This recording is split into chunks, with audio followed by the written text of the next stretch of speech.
Hello, എല്ലാവർക്കും സുഖമല്ലേ? ഇന്നത്തെ വിശേഷങ്ങൾ എന്തൊക്കെയാണെന്ന് നോക്കാം അല്ലേ? അമ്മമ്മ വന്നിട്ടുണ്ട്. അമ്മമ്മേൻ്റെ ഒപ്പം കളിക്കുകയാണ്.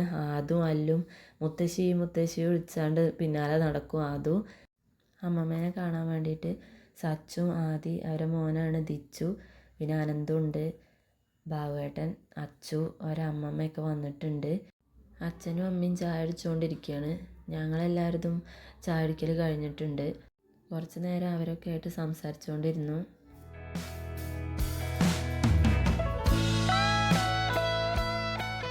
ചായ അടിക്കലൊക്കെ കഴിഞ്ഞാണ്ട് അബി വണ്ടി കഴുകാൻ വേണ്ടി ഇറങ്ങിയിട്ടുണ്ടായിരുന്നു. കുറേ ആയി വണ്ടി കഴുകിയിട്ട്. അപ്പോൾ നിറയെ പൊടിയൊക്കെ ആയിട്ടുണ്ടായിരുന്നു. അപ്പോൾ അവനോട് ശുഭണ്ണൊന്ന് കഴുകിയിടുകൊണ്ടു എന്ന് പറഞ്ഞിരുന്നു. അവനത് കഴുകുകയാണ്. പിന്നെ സച്ചു ശബരിമല പോയിരുന്നു. അപ്പോൾ ഇപ്പോൾ രാവിലെ വന്നപ്പോൾ പ്രസാദം കൊടുന്നിരുന്നു. അത് കഴിച്ചുകൊണ്ടിരിക്കുകയാണ് അതും. ഇങ്ങനെ ഞായറാഴ്ച ആവുകൊണ്ട് എന്തെങ്കിലും സ്പെഷ്യൽ ഉണ്ടാക്കണം. അപ്പോൾ നെയ്ച്ചോറും ചിക്കൻ കറിയാണ് ഉണ്ടാക്കുന്നത്. ഇന്ന് ഷിബുവേട്ടന് ലീവാണ്, അതുകൊണ്ട് അവരാണ് കുക്കിങ്ങിൽ. ഞാൻ ഉണ്ടാക്കിക്കോളാമെന്ന് പറഞ്ഞു. അപ്പോൾ എനിക്ക് ഹെൽപ്പ് ചെയ്താൽ മാത്രം മതിയെന്നു. ഞാൻ എല്ലാതും റെഡിയാക്കി കൊടുത്താണ്ട് എനിക്ക് തിരുമ്പിയത് കുറേ തോരടാണ്ടായിരുന്നു. അതൊക്കെ അയലുമ്മ വിരിച്ചു. അത് കഴിഞ്ഞ് ടെറസിൻ്റെ മുകളിൽ കുഴിച്ചിട്ട കറ്റാർവാഴയൊക്കെ അതിൻ്റെ ചാക്കുകളൊക്കെ നുരുമ്പിയിട്ടുണ്ട്. അത് റെഡിയാക്കാണ്ട്. പിന്നെ ഡ്രാഗൺ ഫ്രൂട്ട് ഒഴിച്ചിടണമെന്ന് കുറേ ആയി അബി പറയണം. അപ്പോൾ ഇതിനൊക്കെ വേണ്ടിയിട്ട് ഉള്ളിത്തൊലി കുറച്ച് പാത്രത്തിലാക്കി വെച്ചതൊക്കെ ചീഞ്ഞിട്ടുണ്ട്. അപ്പോൾ അതും മണ്ണൊക്കെ മിക്സാക്കി റെഡിയാക്കി വെക്കുകയാണ്. കുറച്ച് ഒക്കെ സെറ്റായതിന് ശേഷം പാത്രമൊക്കെ റെഡിയായിട്ട് ഡ്രാഗൺ ഫ്രൂട്ട് കുഴിച്ചിട്ടുണ്ടെങ്കിൽ 2-3 പാത്രത്തിലൊക്കെ വെക്കണം എന്നൊക്കെ പറഞ്ഞ് നിൽക്കുകയാണ്. അപ്പോൾ അത് റെഡിയായി കഴിഞ്ഞാൽ സെറ്റാക്കണം. പിന്നെ കുറച്ച് ഉള്ളി ചെയ്യാത്തതൊക്കെ ഉണ്ട്. അപ്പോൾ അതൊക്കെ ഒന്ന് സെറ്റായിക്കോട്ടെ. പിന്നെ അതിലേക്ക് മുട്ടത്തോട് എടുത്ത് വയ്ക്കലുണ്ട്. അപ്പോൾ അത് നന്നായിട്ട് പൊടിച്ചാണ്ട് അത് കൊടുന്നിട്ടിട്ടുണ്ട്. പിന്നെ എല്ലുപൊടിയും ഉണ്ടായിരുന്നു കുറച്ച്, അതിട്ടു. പിന്നെ ചാണകപ്പൊടി ഇട്ട് മിക്സാക്കി വെച്ചിട്ടുണ്ട്.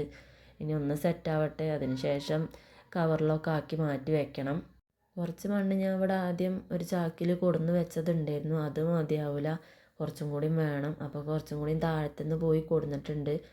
പിന്നെ ഡ്രാഗൺ ഫ്രൂട്ട് വെക്കണമെങ്കിൽ 2-3-4 നല്ല പാത്രം വേണം.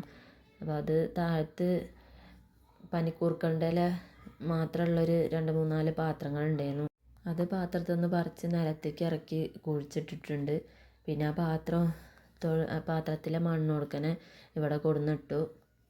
പാത്രം 2-3 സെറ്റായിട്ടുണ്ട്. ഇനി അതിനൊരു 2-3 തൂണ് വേണം. പിന്നെ ടയറോ എന്തെങ്കിലും റൗണ്ടിൽ വെക്കാനുള്ളത് റെഡി ആവണം. അതൊക്കെ റെഡിയായിട്ട് വേണം കുഴിച്ചിടണമെങ്കിൽ. ഇപ്പോൾ മണ്ണൊക്കെ സെറ്റാക്കി വെച്ചിട്ടേ ഉള്ളൂ. അബി എല്ലാത്തിനും ഹെൽപ്പ് ചെയ്ത് മുന്നിലുണ്ട്. താഴത്തുനിന്ന് മണ്ണൊക്കെ അധികം അവൻ തന്നെ കൊടുന്നിട്ടത്. ഇങ്ങനെ എന്തെങ്കിലും കുഴിച്ചിടുന്നതൊക്കെ അവന് ഭയങ്കര ഇഷ്ടമുള്ള കാര്യമാണ്. അപ്പോൾ അവൻ എല്ലാത്തിനും ഒപ്പം ഉണ്ടാവും. അപ്പോൾ അവിടെയൊക്കെ റെഡിയാക്കലൊക്കെ കഴിഞ്ഞതിന് ശേഷം ഫുഡ് കഴിക്കാനുള്ള ടൈമായി. ഞങ്ങൾ ഫുഡ് കഴിക്കാൻ പോയി.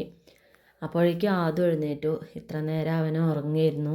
അതുകൊണ്ടാണ് ഈ പണികളൊക്കെ പെട്ടെന്ന് തീർക്കാൻ പറ്റിയത്. അല്ലെങ്കിൽ അതിൻ്റെ ഒപ്പം നിന്ന് ഞങ്ങൾ എടുക്കണത് ഇരട്ടി പണിയാക്കി തരും. അപ്പോൾ എല്ലാവരും കൂടി ഒന്നിച്ചിരുന്ന് ഫുഡ് കഴിക്കലൊക്കെ കഴിഞ്ഞു. ഇന്നത്തെ ഒരു വ്ളോഗ് ഇത്രയൊക്കെ ഉള്ളൂ. ഒരു കുഞ്ഞു വ്ളോഗാണ്. അപ്പോൾ എല്ലാവരും ഞങ്ങളെ ഒന്ന് സപ്പോർട്ട് ചെയ്യണം കേട്ടോ. വീഡിയോ കണ്ട് ലൈക്ക് ചെയ്യണം, കമൻറ്റ് ചെയ്യണേ. അപ്പോൾ ബായ്.